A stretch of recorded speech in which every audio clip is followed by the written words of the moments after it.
3, 2, 1, 0. All engine running.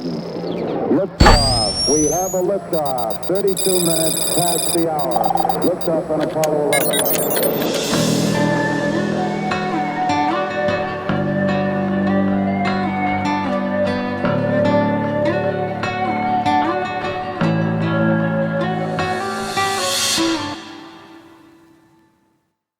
Welcome to Roots of Reality. I'm your host, Ben Baumann, and today's episode is about how democracies die. So, to begin, for about 2,400 years, democracy has existed on planet Earth, originating in ancient Athens and what is modern-day Greece. And you see, throughout much of human history, democracies have died due to being conquered by foreign nations or empires, like Athenian democracy, which was conquered by the Romans.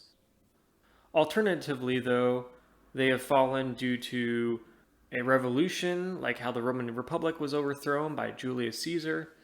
But in the modern world, though, which is generally more peaceful than most of human history, in a time where there are more democracies that exist today than ever before, democracies are now usually dying differently.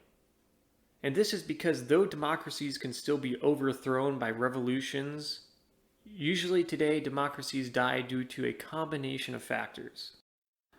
First, you have the rise of an anti-democratic leader who takes advantage of a nation's societal tension to get fear-based political support while simultaneously promoting themselves as the only solution to creating a successful nation.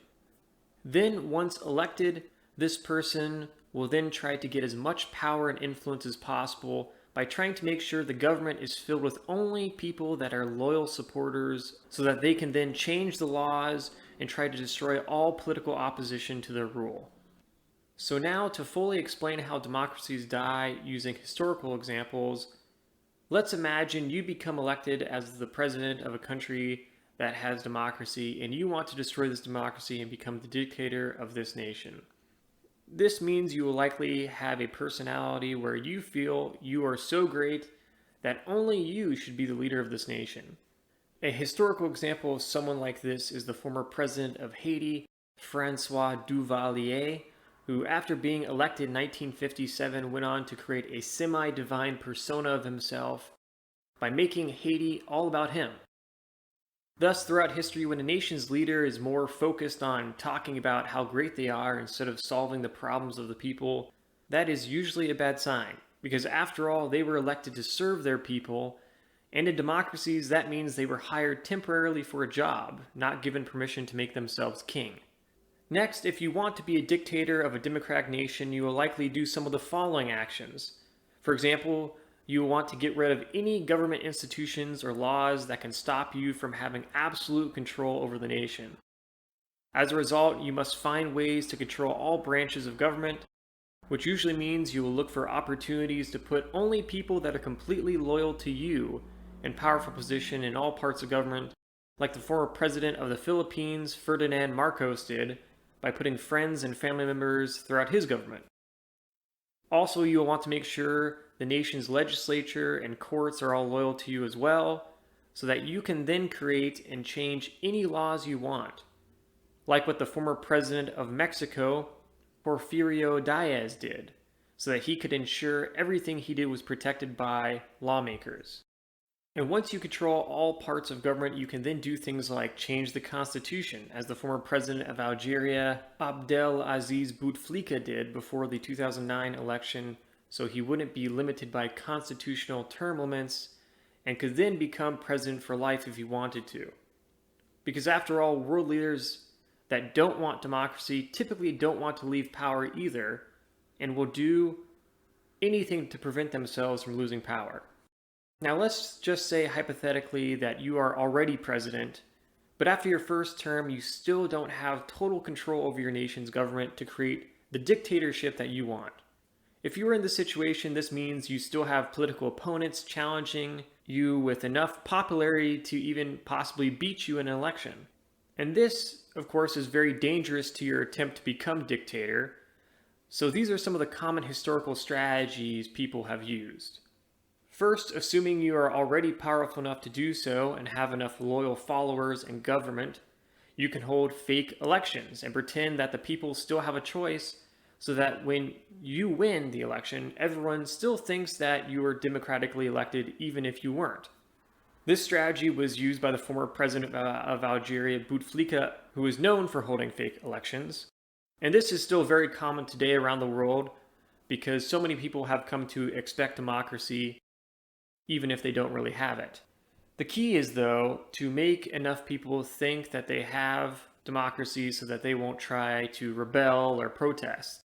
Because if you have big protests against you, you will need to stop protests, like the former Haitian president that I mentioned earlier, Duvalier, did with his military force. And military force is key there because if you don't have the backing of the military in large protests, then the people can pretty much overthrow you. Now, let's say you don't have enough power to hold fake elections. Then you are stuck with having to find ways to make your political opponent in the upcoming election look as bad as possible. And a very common way of doing this is by taking the following actions. Firstly, you need to convince people that only you can protect the nation they know and love. So you need to scare them into voting for you since fear will drive people to do just about anything. Thus, you need to brainwash voters into thinking that if you are not reelected, the nation will literally be destroyed without you. This was a tactic done by the former president of France in the 1800s, Napoleon III, in order to try and convince people to let him stay in power longer. Then, the next step is to make your opponent look as bad as possible by finding ways to make them look corrupt. Even if you don't have evidence for them being corrupt, you must invent crimes they didn't do and accuse them of those crimes to embarrass them and get people thinking that your political opponent is a criminal. Because obviously, no one wants to elect a criminal. And this is what the former president of Egypt, Hosni Mubarak, did for the 2005 election. He later then had his political opponent put in jail for fake crimes. However, some world leaders have taken an even more aggressive approach, as the former Haitian president Duvalier did, since he had political opponents even assassinated. Now, if all your attempts to scare voters away from supporting your political opponents don't work, then you may have to take it a step further by trying to prevent people from voting for your opponent in the first place. And this was a tactic used historically in American history to prevent African Americans from voting by requiring as many rules as possible to make it as hard as possible to be eligible to vote or be able to vote in the first place. And after all of this, if you still lose the election, then you can try one last desperate attempt to stay in power, and that is to refuse the election results and claim that the election was rigged against you, hoping your nation's Supreme Court rules in your favor.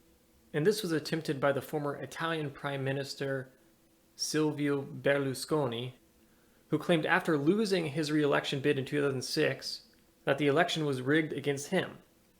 Therefore, that's why if you have the opportunity to already be the president, it is crucial before an election to stack the government institutions with loyal followers in case you have a political opponent that you think can beat you. Finally, if you are eventually able to defeat your political opponents and control all government institutions, then you can basically do whatever you want, as long as people let you. For instance, you can completely destroy democracy by getting rid of the nation's parliament or legislature, like the former Chancellor of Austria, Engelbert Dollfuss, did in the 1930s. Or you can ban all newspapers that criticize you like the ruler of the Soviet Union, Vladimir Lenin, did in the early 1900s. On a side note, if a president is always attacking newspapers that criticize him, that is also a scary sign, considering the whole point of the freedom of press is to hold presidents accountable for their actions. Lastly, you can also eliminate all political parties that don't support you like Hitler did in Nazi Germany. Therefore, overall, all dictators get elected in democracies due to large amounts of societal tension and political polarization, mostly because dictators are really good at taking advantage of these issues and using the fear and anger of the people to get them elected as the ruler of the nation. And when they are elected, they will focus less and less on helping people and spend more time helping themselves gain more and more power and government by destroying a democracy from within like a virus until they have complete control over the nation. Thus, this is how democracies die historically. So the question is your nation next? So thank you for listening to my episode.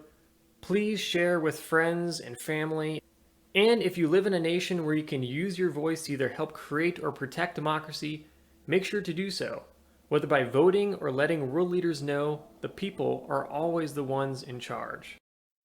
After all, without the support of the people, dictators or wannabe dictators are powerless. So, as always, remember, billions of years led to you, so make the most of it.